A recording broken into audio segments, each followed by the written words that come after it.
apa kenikmatan yang akan Allah Subhanahu wa taala anugerahkan kepada para wanita yang menjadi para penghuni surga. Ma'asyiral muslimin yang dimuliakan Allah Subhanahu wa taala. Kita tahu bahwa Allah Subhanahu wa taala telah berfirman di dalam Al-Qur'anul Karim bagaimana Allah Subhanahu wa taala mensifatkan sedemikian rupa keindahan surga, dan juga Nabi sallallahu alaihi wasallam juga demikian. Saya sebutkan satu riwayat daripada Abi Hurairah radhiyallahu anhu. Nabi sallallahu alaihi wasallam bersabda, "A'dadtu li'ibadis salihin ma la 'ainun ra'at wa la udhunun sami'at wa la khatara 'ala qalbi bashar.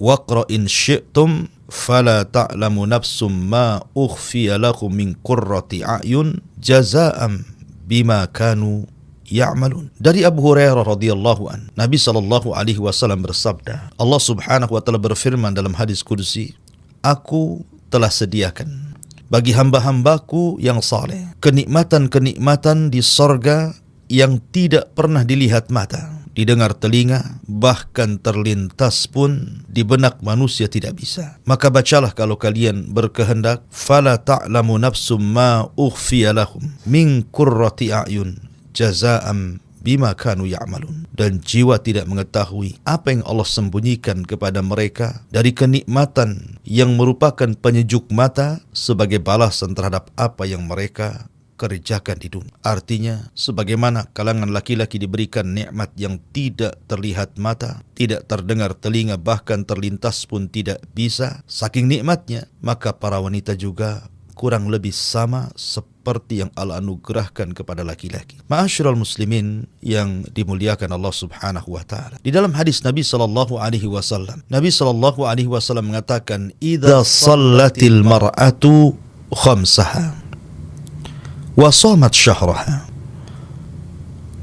wa hasanat farjaha wa ata'at zawjaha qila laha udkhulil jannata min ayyi abwabil jannati syi'ti wa fi riwayatin min abwabis thamaniyati syi'ti."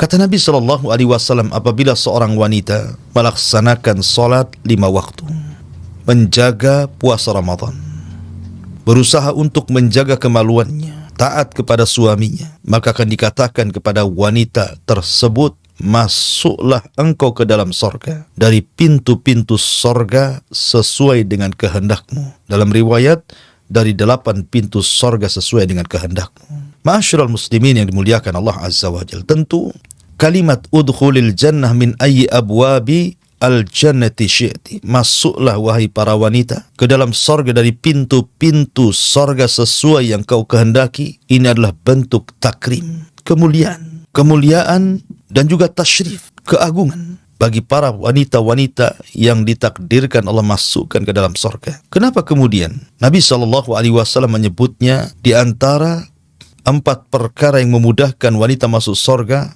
Pertama, menjaga salat. Yang kedua, menjaga puasa. Yang ketiga, menjaga kemaluannya. Dan yang keempat, taat kepada suaminya. Karena ini disebut ummahatu af'alil khair.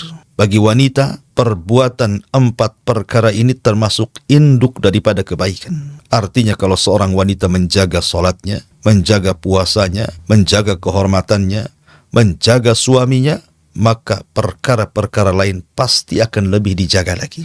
Kalau induk kebaikan ini sudah dilakukan, maka cabang-cabangnya akan memudahkan bagi wanita untuk melakukannya. Maka kenapa 4 perkara ini menentukan wanita itu masuk surga dan tidaknya masuk surga? Kan dalam sebuah hadis, ketika Nabi SAW diperlihatkan neraka, rupanya kebanyakan penghuninya adalah kaum wanita.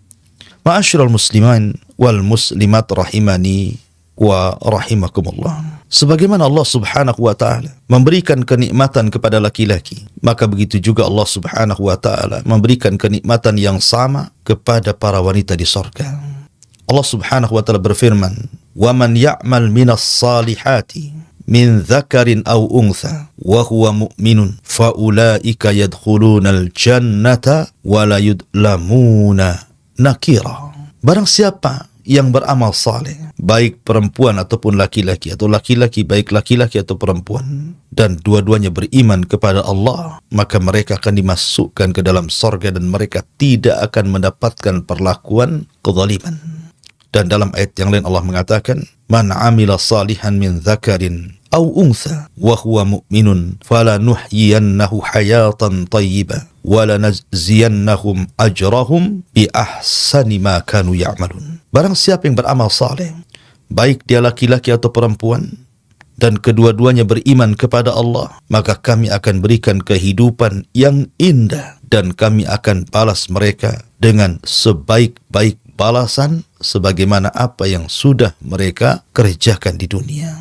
Dan dalam ayat yang lain juga Allah mengatakan, man amila sayyi'atan fala yujza illa mithlah wa man amila salihan min dzakarin aw untha wa huwa mu'minun fa ulaika yadkhulunal jannah yurzaquna fiha bighairi hisab. Barang siapa yang beramal keburukan tidak akan dibalas kecuali dengan keburukan yang sama. Tetapi barang siapa yang beramal saleh dari kalangan laki-laki dan perempuan dan dia beriman, maka mereka akan masuk ke dalam sorga. Mereka akan diberikan rizki tanpa batas. Artinya ada yang bersyirikat antara kenikmatan laki-laki dan kenikmatan perempuan. Apa yang diberikan kepada laki-laki juga diberikan kepada perempuan. Dan dua-duanya kenikmatan yang tidak bisa dilihat mata, didengar telinga, terlintas di pikiran manusia pun tidak. Saking nikmatnya sorga itu. Ma'asyiral muslimin yang dimuliakan Allah subhanahu wa ta'ala, maka kaedahnya sebagaimana disebutkan oleh para ulama, ketika Allah subhanahu wa ta'ala menjanjikan kepada laki-laki yang beriman dan juga wanita-wanita yang beriman dengan sorga yang penuh dengan kenikmatan dan balasan pahala dari kemurahan Allah subhanahu wa ta'ala, maka apapun yang tertetapkan dari kenikmatan bagi seorang mukmin laki-laki, maka itu juga masuk kepada kenikmatan kepada seorang wanita yang beriman, kecuali apa yang dikhususkan secara dalil. Contohnya, yang dikhususkan dengan dalil adalah ketika laki-laki diberikan banyak bidadari di sorga, dan tidak sebaliknya bagi perempuan diberikan banyak para suami di sorga. Ya, karena ada kekhususan dalil. Lalu, apa alasannya? Kenapa pula kemudian Allah subhanahu wa ta'ala memberikan semangat khususnya laki-laki agar berusaha untuk masuk ke dalam sorga dengan beramal saleh, kemudian menjadikan sorga rindu kepada mereka dengan dibentangkan panjang lebar dalam Al-Quran soal keindahan bidadari, dan tidak sebaliknya. Di dalam Al-Quran Allah subhanahu wa ta'ala tidak pula menyebutkan satu wanita memiliki banyak laki-laki. Maka jawabannya, pertama, la yas'al amma yaf'al wahum yus'alun. Jangan tanya apapun yang Allah lakukan, tapi kitalah makhluknya yang akan ditanya oleh Allah subhanahu wa ta'ala. Tidak perlu tanya kenapa, tetapi walaupun demikian kita akan mencoba mencari hikmah. Kenapa wanita tidak dijanjikan sebagaimana janji bagi laki-laki dengan banyaknya bidadari, dan wanita tidak dijanjikan dengan banyaknya laki-laki? Ini jawabannya. Pertama, jangan tanya apa yang Allah perbuat, tapi mereka lah yang akan ditanya Allah Azza wa Jalla. Yang kedua, karena tabiat manusia atau tabiat khususnya para wanita, sebagaimana maklum, para wanita ini memiliki sifat yang berbeda dengan laki-laki di dunia, di mana rasa malu mereka jauh lebih besar dibandingkan laki-laki. Maka Allah subhanahu wa ta'ala tidak menyebutkan kenikmatan-kenikmatan bagi wanita, tetapi disembunyikan sesuai dengan perasaan malu yang selalu disembunyikan oleh para wanita. Cukuplah firman Allah subhanahu wa ta'ala, fala ta'lamu nafsum ma ukhfiya lahum min qurrati a'yun jazaa'an bima kanu ya'malun. Jiwa tidak tahu apa yang Allah sembunyikan kepada mereka dari kenikmatan yang bisa menyejukkan mata terhadap apa yang mereka telah kerjakan, terhadap apa yang mereka telah mengerjakan amal soleh di dunia. Kemudian yang ketiga, karena tabiat laki-laki di dunia, mereka hanya mencintai dan suka dengan wanita. Tabiat laki-laki, kesukaan kepada perempuan itu jauh dibandingkan seorang wanita suka dengan laki-laki. Di mana kesukaan laki-laki kepada perempuan itu jauh lebih besar dibandingkan kesukaan-kesukaan yang lainnya. Tapi perempuan tidak semua. Makanya banyak perempuan itu apabila sudah merasa cukup, sudah berusia, mereka tidak mau bersuami, mereka tidak mau menikah. Karena kenikmatan wanita itu bersyirikat antara laki-laki, artinya dia suka laki-laki, di satu waktu juga dia suka dengan perhiasan, di satu waktu juga suka dengan kendaraan, di satu waktu juga suka dengan perabotan, dan begitu seterusnya. Sehingga Allah hanya menyebutkan bagi laki-laki kenikmatan dan tidak menyebutkan bagi perempuan di dalam Al-Quranul Karim. Kemudian juga sebagian ulama mengatakan seorang suami pikirannya fokus kepada seorang perempuan, suami akan mencari istrinya, dan kecemburuan suami kepada perempuan itu kalau dia orang berakal maka akan kuat. Sehingga karena kecemburuan itu lahir karena kesukaan seorang laki-laki hanya kepada perempuan dibandingkan nikmat yang lainnya. Makanya kenapa Allah lebih banyak menceritakan bidadari bagi laki-laki dan tidak sebaliknya. Ma'asyiral muslimin wal muslimat rahimani wa rahimakumullah. Akan tetapi walaupun demikian, banyak nikmat yang Allah subhanahu wa ta'ala akan anugerahkan kepada para wanita di surga. Nikmat apa saja yang akan Allah subhanahu wa ta'ala anugerahkan kepada para wanita di surga? Pertama, para wanita di surga, mereka akan jauh lebih indah, jauh lebih cantik, jauh lebih mulia, jauh lebih indah dibandingkan para bidadari itu sendiri yang ada di surga. Padahal Nabi SAW mengatakan, walau anna imra'atan min nisa'i ahlil jannah ittala'at ilal ardi la adha'at ma bainahuma wa la mala'at ma bainahuma rihan wa la nasifuha yakni al-khimar khairun minat dunya wa ma fiha. Kalau seandainya seorang wanita bidadari sorga muncul ke dunia, maka dia akan menyinari antara bumi dan langit dan akan memenuhi bau yang sangat harum semerbak antara bumi dan langit, dan sungguh kerudung wanita-wanita sorga jauh lebih baik dibandingkan dunia dan isinya. Rawahul Bukhari. Artinya bahwa wanita-wanita sorga yang dulunya hidup di dunia karena keletihannya, kelelahannya dia beramal saleh, akhirnya sebagai balasannya Allah masukkan ke dalam sorga, maka mereka akan diberikan kecantikan, keindahan, kemuliaan jauh dibandingkan wanita-wanita bidadari yang Allah ciptakan di dalam sorga untuk melayani kenikmatan laki-laki. Perhatikan beberapa riwayat. Nabi SAW sampai mengatakan, kabiduha mir'atuhu wa kabiduhu mir'atuha. Hati sang bidadari merupakan cermin bagi sang laki-laki, dan hati sang laki-laki juga menjadi cermin bagi sang bidadari tersebut. Bahkan riwayat yang dikeluarkan Imam Bukhari dan Muslim, yura mukhu saqiha min warai lahmiha minal husni. Bidadari itu terlihat sumsum tulang betisnya di belakang dagingnya karena indahnya. Artinya wanita-wanita yang masuk ke dalam surga, maka mereka dibentuk oleh Allah subhanahu wa ta'ala sedemikian rupa dan memiliki kebaikan akhlak dan keindahan tubuh. Allah subhanahu wa ta'ala mengatakan di dalam Al-Quranul Karim, minhunna khairatin hisan. Sesungguhnya mereka para wanita itu akan diberikan khair, kebaikan akhlak, dan juga hisan, keindahan, kecantikan yang tidak didapati di dunia. Bahkan saking indahnya para bidadari sorga itu, sampai Allah subhanahu wa ta'ala mengatakan ka'annakunnal yakutu wal marjan, seakan-akan para bidadari itu permata-permata yakut dan juga mutiara. Sampai Qatadah mengatakan rahimahullahu ta'ala, fi safai yakuti wa bayani lu'lu, para bidadari itu seperti permata dalam hal bening tubuhnya dan seperti mutiara dalam hal putih warnanya. Bahkan dalam ayat yang Allah mengatakan ka'annahunna baydun maknun, seakan-akan mereka adalah telur yang tersimpan dengan sangat baik. Artinya mutiara-mutiara putih yang tersimpan. Itulah sampai kinayah Al-Quranul Karim menggambarkan bidadari sorga itu luar biasa. Mereka suci, suci lahir, suci batin. Mereka tidak haid, dan itu nikmat bagi perempuan. Mereka tidak nifas, dan ini nikmat bagi perempuan. Mereka tidak meludah, mereka tidak mengeluarkan ingus, mereka tidak mengeluarkan bau-bau busuk, dan ucapannya indah, akhlaknya baik, hatinya tidak ada kedengkian, tidak ada dendam, tidak ada hasad, tidak ada permusuhan sesama mereka. Wa naza'na ma fi sudurihim min ghilin ikhwana. Kami cabut rasa dengki dan seluruh penyakit hati bagi penduduk surga. Ma'asyiral muslimin wal muslimat rahimani wa rahimakumullah. Jadi ketika Allah subhanahu wa ta'ala dan hadis-hadis Rasul menggambarkan bagaimana keindahan, kesucian wanita-wanita bidadari surga, baik dari bersihnya badan mereka, indahnya dan cantiknya paras mereka, kemudian juga anggunnya akhlak mereka, itu tercampur menjadi satu, dan itu tidak Anda dapati di dunia. Secantik apapun wanita di dunia, pasti ada kekurangannya, pasti ada cacatnya, pasti akan mengalami haid, pasti akan mengalami nifas, pasti akan mengalami bau, dan begitu seterusnya. Tapi ini tidak terjadi pada bidadari sorga. Kembali bahwa apabila bidadari saja sedemikian rupa keindahannya, bagaimana wanita-wanita dunia yang masuk ke dalam sorga yang jauh lebih indah dibandingkan bidadari tersebut.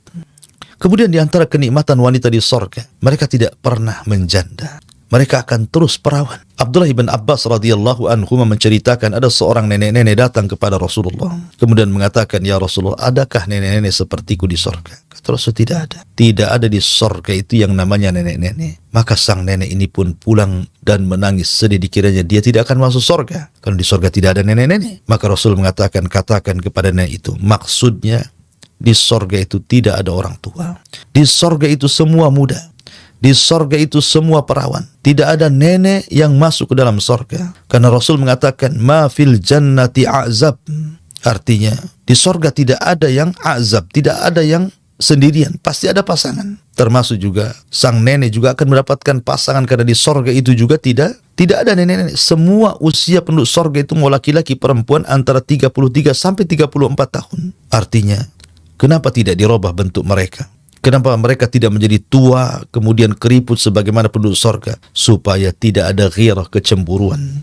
Tidak memancing kecemburuan satu dengan yang lainnya. Ma'asyiral muslimin yang dimuliakan Allah subhanahu wa ta'ala. Kemudian juga, di antara nikmat yang Allah subhanahu wa ta'ala berikan kepada para wanita, selain daripada diberikan kesucian lahir batin, kemudian juga mereka senantiasa perawan, mereka tidak pernah kemudian menjadi janda, mereka pun akan diberikan apapun yang mereka minta dari kesenangan-kesenangan yang tidak pernah terbayang di dunia. Apakah penduduk sorga itu juga wanita-wanitanya bisa melahirkan?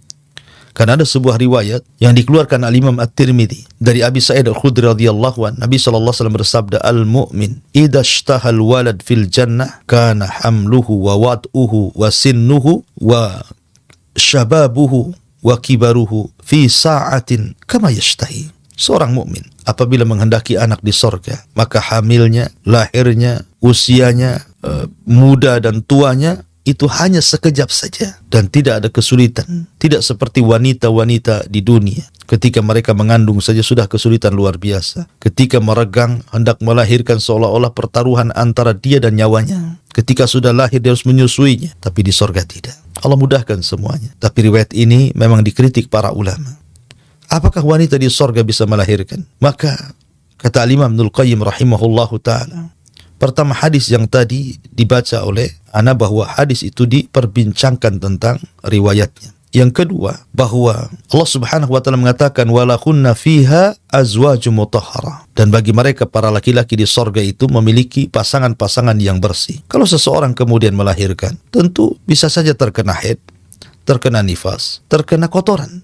Sementara di sorga itu tidak ada orang haid, tidak ada orang nifas, dan tidak ada kotoran. Semua bersih. Kemudian yang ketiga, Allah jadikan kehamilan dan juga kelahiran itu digandengkan dengan sperma dan juga dengan haid. Apabila orang hamil, berhentilah darah haid dan haid itu menjadi nutrisi bagi si janin. Dan itu tercipta dari sperma. Sementara di sorga itu tidak ada yang mengeluarkan sperma. Sebab kalau seandainya seorang di sorga itu mengeluarkan sperma, berarti nikmat terbatasi. Karena ketika sudah keluar berarti sudah terbatasi kenikmatannya. Makanya biar nikmat itu daim terus menerus, merasakan nikmat luar biasa.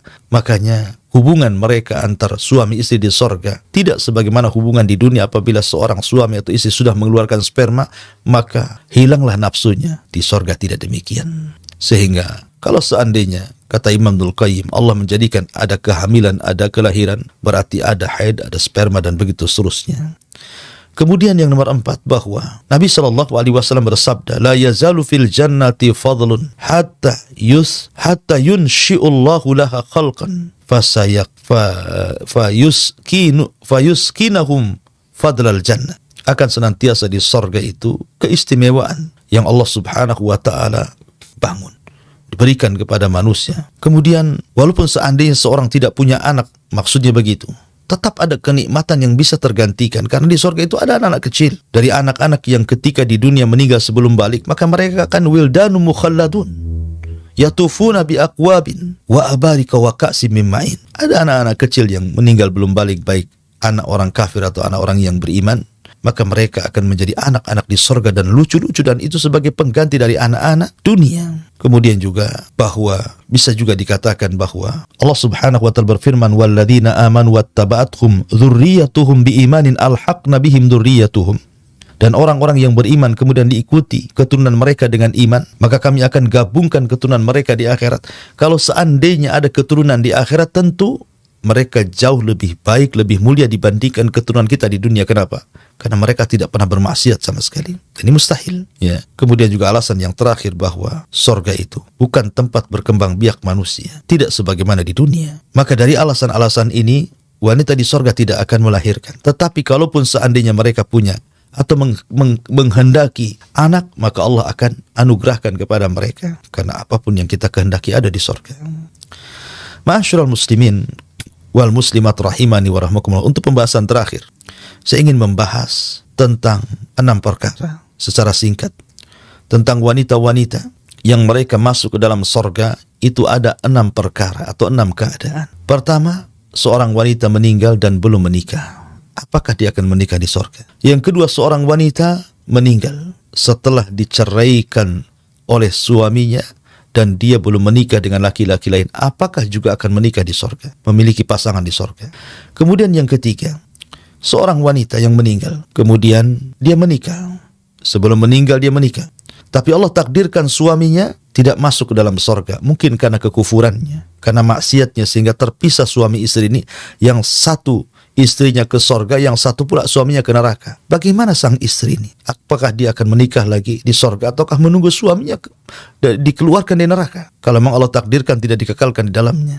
Kemudian yang keempat, seorang wanita yang meninggal setelah suaminya. Jadi antamuta ba'da zawajiha. Wanita mati duluan sebelum laki-laki. Kemudian laki-laki ini menikah lagi. Apakah juga si istri itu akan tetap juga, kalau seandainya Allah takdirkan suaminya masuk surga, akan tetap menjadi suami, ataukah dia boleh menikah lagi dengan laki-laki dari penduduk surga? Kemudian yang kelima, suaminya meninggal. Kemudian si istri ini tidak menikah lagi terus sampai dia meninggal. Mungkinkah kemudian dia akan kembali kepada suaminya? Dan yang terakhir, seorang suami meninggal, maka si istri ini kemudian menikah lagi dengan laki-laki yang lain yang bukan suaminya. Karena suami sudah meninggal, dia menikah lagi dengan suami yang kedua. Bagaimana statusnya? Apakah dia di sorga dengan suami yang pertama ataukah suami yang kedua? Kalau dua-duanya masuk sorga. Inilah yang harus kita jawab secara singkat karena juga waktu. Yang pertama, adapun wanita yang meninggal tetapi belum menikah, maka Allah akan nikahkan dia di sorga dengan laki-laki dari ahli dunia yang masuk ke dalam sorga. Karena di sorga itu tidak ada azab, tidak ada orang hidup sendirian, harus berpasang-pasangan.